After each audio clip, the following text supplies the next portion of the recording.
Hi, this is Jim Williams. I'm at my home club, Old Natchez Country Club, Nashville, Tennessee. And I want to talk to you guys about some ball flight laws, how to curve the ball correctly, and what things you have to pay attention to make the ball do what it's supposed to do for the shot you're trying to hit. So let me explain this to you.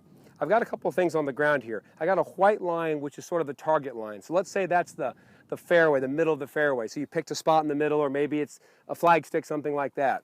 We're going to talk about drawing the ball, hitting the ball from right to left as a right-handed player, which is typically the kind of shot most of us want to have. I have two other lines down here. The inside one represents the face of the club. All right, so we're going to assume a center hit for all of this. Sometimes if you hit it off the toe or heel, you get some funny curves, but we're going to say that if you're hitting the ball in the center, this is what applies. These are the parameters. The club face is this line. The swing path line is indicated by the second line out here. So for all intents and purposes, what you need to understand is if you want to draw the ball and turn it into your target, you have to aim your club face a little right of your final destination at address. And more importantly, you have to hit the ball so that at the point of contact, the club face is slightly open to your ultimate target line or a little right of your target.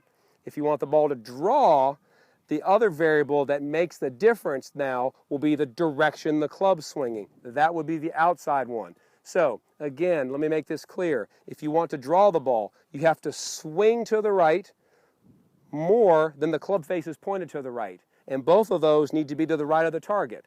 And so you can control and change the amount that you do this. So let me do a couple shots here and let me explain this to you.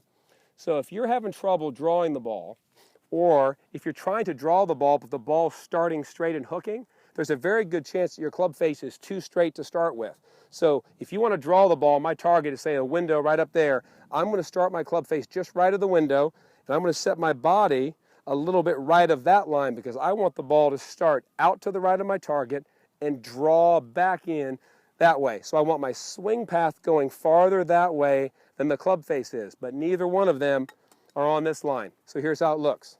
I set up here, going to get the club to come from this way, hopefully hit it right in that position there so the ball will start out to the right and draw back to the left. Just like that. Ball turned about 5 or 6 yards back into the fairway right toward my target up there. That was perfect. So I had the club moving, let's say, 10 degrees into out, which is a fair amount, all right? And the club face, let's say, was 4 or 5 degrees open. So that kind of a ratio, sort of a 2-to-1 ratio, is ideal. 6-to-3, 8-to-4, something like that might be a little more realistic. But the general point for you is that if you want to control the ball and draw it into your target, you got to start the ball a little bit right, have the club face on that line, and swing a little farther to the right than that. If you do those things, the ball will tilt and curve back to the left, and you'll be able to draw the ball. Just for future reference, the opposite applies for a fade. When you set up to hit fades, you want to start the club a little left of your target. You want to aim your body a little bit more left, and you're going to swing down your body line. You're going to produce the same effect, but with an opposite tilt and curve to the ball. I hope that helps you. Good luck.